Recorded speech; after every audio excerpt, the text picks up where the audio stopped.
Roman reporting there now. After the criticism of its handling of donations to the Bali appeal, the Red Cross is again under fire, with at least 20,000 Australians saying they've been given a virtual death sentence after contracting the deadly hepatitis C virus from contaminated blood transfusions.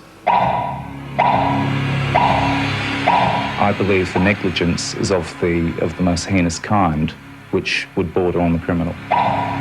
I can't believe that they would put the blood back into the system or even consider making a product out of someone's blood that was contaminated. It's one of Australia's worst public health scandals.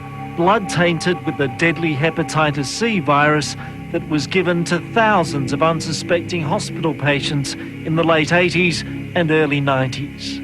They should have erred on the side of caution rather than place hospital patients at any potential risk. I mean, this was unnecessary risk.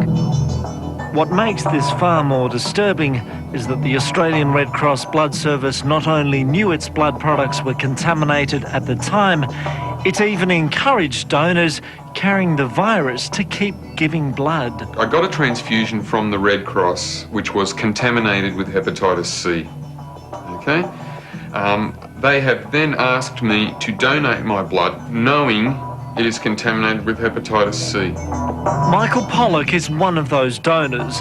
This is the Red Cross letter asking him to keep giving his tainted blood even after he raised serious concerns about it. I was asking, are you sure you want my blood? My blood is bad, isn't it? You know, do you really want it?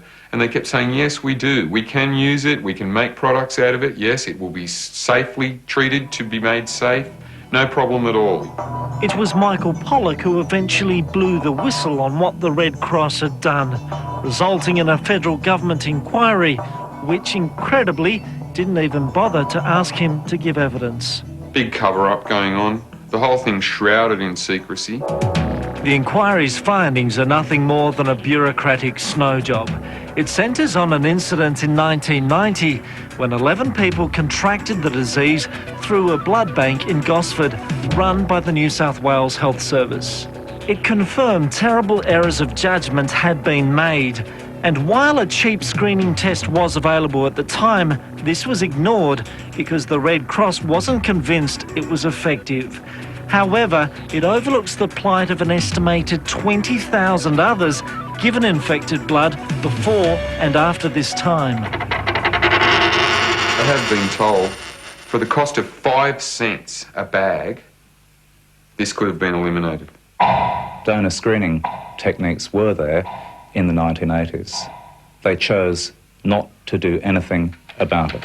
Charles Mackenzie of the Tainted Blood Products Action Group is outraged, demanding nothing less than a royal commission into the fiasco. There's been no appropriate investigation, and there are people still out there walking time bombs who've been infected. I didn't realise that it was a death sentence. And that is what it is. It's a death sentence. Gillian Barker's husband Chris was 51 when he died from hepatitis C-related liver failure in 1988. She's convinced he acquired the disease from a blood transfusion. The most dreadful thing is that people have been walking around for years without knowing that they've got this terrible disease. The Australian Red Cross now faces civil action similar to one running in Canada, with compensation likely to run into the hundreds of millions of dollars. However, Canadian authorities have gone one step further, laying criminal charges. Had they implemented it, they would have definitely screened out a lot of hepatitis C transmission and would have prevented hundreds and probably thousands of people from being infected with hepatitis C. Tim McClement heads the Canadian lobby group suing Red Cross for its failure to introduce testing. Through no fault of their own, these individuals trusted the healthcare system and it turned out to poison them. And in cases like Canada and obviously Australia, this was knowingly done where it could have been prevented, and there was a conscious decision made not to do it. The Australian Red Cross argues the tests available at the time were not conclusive. Dr. Brenton Wiley is director of the Red Cross's blood products and tissue banking. The question is what could be done about it, and at that time we couldn't make the blood supply 100% safe. No one could have made the blood supply 100% safe. With more stringent controls in place today, people can have every confidence in the blood service. However, victims like Michael Pollack vow to keep fighting for justice.